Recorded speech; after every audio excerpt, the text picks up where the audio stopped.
Life update para sa wala namang nagtanong. Hi sa inyong lahat, ako nga pala si Melissa or mas kilalang MJ dito sa Japan. Isa lang din akong simpleng mamamayan na katulad nyo, na araw-araw patuloy na lumalaban sa hamon ng buhay. At sa hirap ng buhay, pinipilit maging balanse ang lahat. Para nga pala sa mga hindi nakakaalam, dito sa bansang Japan, work-life balance ang labanan. Yung tipong kahit saan damakmak na yung trabahong meron ka, dapat may oras ka pa rin para sa mga anak mo. Katulad nyo rin ako, maraming plano, maraming pangarap sa buhay. Lalong-lalo na para sa mga anak. Kaya lang may mga pagkakataon tayo minsan na hindi lahat ng ginugusto natin ay sumasang-ayon sa atin. Yan lang ang ibig sabihin yan. It's either hindi pa yun napapanahon para sa'yo, hindi yun nasasang-ayon para sa'yo, o di kaya may mga iba pang nakalaan na bagay para sa'yo. Kung ano man yan, pagpatuloy mo lang yung bagay na nasimulan mo. Sabi nga nila, wala namang madali sa umpisa. At yan, paghihirapan, pagsisikapan, paglalaanan ng oras, pagod, effort at sakripisyo. Sa ngayon, masaya ako sa kung anong meron sa akin ngayon. Masaya ako na nakikita ko yung pamilya ko. Masaya ako na nakikita ko yung mga anak ko.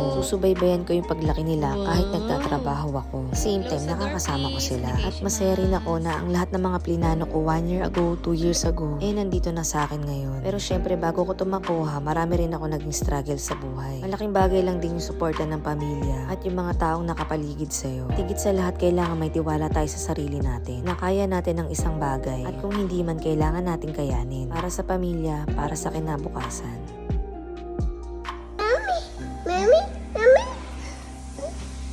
Mami? Mami?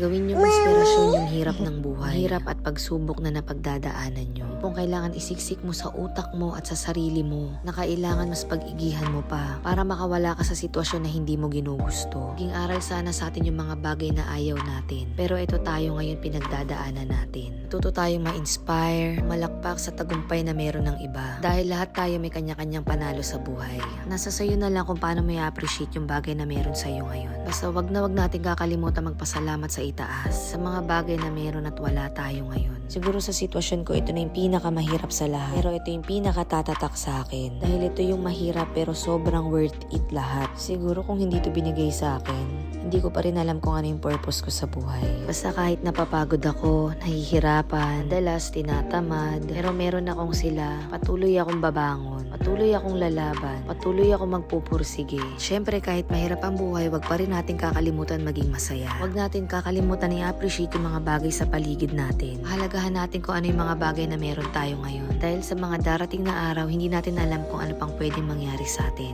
Yung mga moment na to, hindi na natin to mababalikan. Kaya ngayon pa lang i-enjoy mo na. By the way guys, baby number 3 is on the way.